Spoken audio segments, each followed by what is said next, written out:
Murli Notes, 29th October 2022, Part 1. Buddhi Yoga, normally translated as Yoga of the Intellect, means concentration. Concentration on God is extremely subtle because it is neither proved nor disproved by inner experience. Consequently, thoughts connected with residual positive or negative experiences invade the consciousness at the time of meditation. The mind resembles the waters of the ocean, sometimes turbulent with undercurrents and winds driving the ships. The sails are oriented towards their destination, yet they may get becalmed or carried in other directions by storms or unfavorable currents. Concentration is an act of the intellect. Intention, discipline, fortitude, and patience direct the mind and provide energy to cross turbulence without losing sight of the destination. The destination is a state of undoubting faith in your essential self, your connectivity to God, and your great destiny. Navigation is determined by Srimat. The directions of God are concepts that keep you moving inexorably to your destination. This creates certainty and is reflected in the aphorism, "Firm determination leads to inevitable success." Do not give up, regardless of how you feel or what is happening around you. Circumstances mean nothing. They neither prove nor disprove anything. Your intention, backed by an intellect filled with knowledge, brings certain success. Acting according to the deep philosophy of karma makes you independent of the ups and downs of ego reactions to situations and circumstances. Settlement of karma is an energy that seeks to turn you away from your goal, but this is a distraction. Pass through the tests and continue toward your destination. Follow the 3 stars. The point of light of yourself, the point of light of God, and the point of light of your destination. Your journey across turbulent seas is the process of purification. The pairs of opposites, heat and cold, success and failure, fame and defamation are all part of the process. Keep on moving forward with focused attention. Do not be dissuaded by superstition, faulty logic, or public opinion. Your study is about the cycle of 84 births. You have to understand the ways of existence. From a perfect state, there is decline, deterioration, and you're ineffective but sincere resistant to it over the course of many lifetimes. Ultimately, you receive adequate information to make your resistance effective and successful to the point of attaining your original state of perfection and integrity once again. When you reach the cusp of the end and the beginning, you have to function differently. You must now return to the original home of light beyond.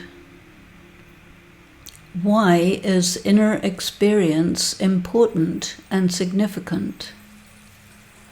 Once you are gifted with an inner experience, you have to give considerable time to contemplate on what it means. Having understood the significance, there is no further need for repeated experience. Once is enough for you to know. Once you know, you can act on that knowledge. Inner experience that has been well considered is the basis for faith. This is not blind faith. Blind faith depends on suspension of disbelief. Real faith depends on fully understanding and appreciating the significance of inner experience. It is important to distinguish between misleading inner experiences based on past trauma, sense perception, and desire from those inner experiences that are divine gifts. This requires a refined power of discrimination and judgment. Om Shanti.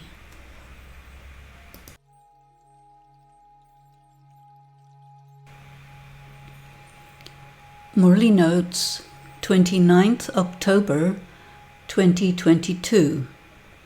Second part. Gyan and Vigyan, Physics and Metaphysics, the Technology of Yoga. Physical silence is still physical.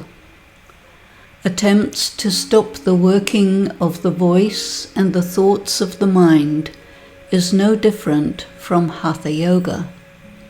It results in violence. It is the same as suppression and oppression. This is not Raj Yoga, nor is it spirituality. Baba has often mentioned the connection between science and silence. Many BKs interpret this as physical silence because it corresponds with their efforts of many lifetimes of bhakti and self-suppression in the name of religion and spirituality. The power of silence is not the power of physical repression of the natural activity of the mind. Silence occurs once the soul has succeeded in not accepting thoughts that arise from sense perceptions. He says, "Do not think about the body," which implies, do not think about sense impressions. This cannot be accomplished by suppressing thoughts and insisting on physical silence. All sense impressions, activities, karmic accounts, things which you could consider as good or bad, originate in the point of light of the soul. Instead of remembering the expansion, go to the essence, the point of light, which is beyond the body and cannot be perceived through the senses.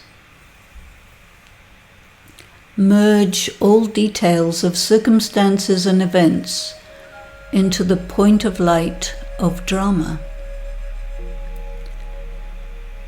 The required mental act is to focus the mind on the being of God in order to become purified. This will provoke many thoughts connected with your karmic accounts. Remain focused on the being of God, the point of light, while all hell breaks loose in your mind. Do not give that any attention. Let it be. Avoid letting the thought storms catch your attention. Keep the intellect independent of what is going on in the mind. Be the detached observer, uninvolved, having no comment, no judgment, no obsessive-compulsive thinking about what arises in your memory. Remain in deep peace in the face of mental and emotional conflagration. This is the meaning of silence. In the great heat of these volcanic eruptions of thoughts and emotions in the mind, remain cool. This heat is the fire of yoga that burns the sins.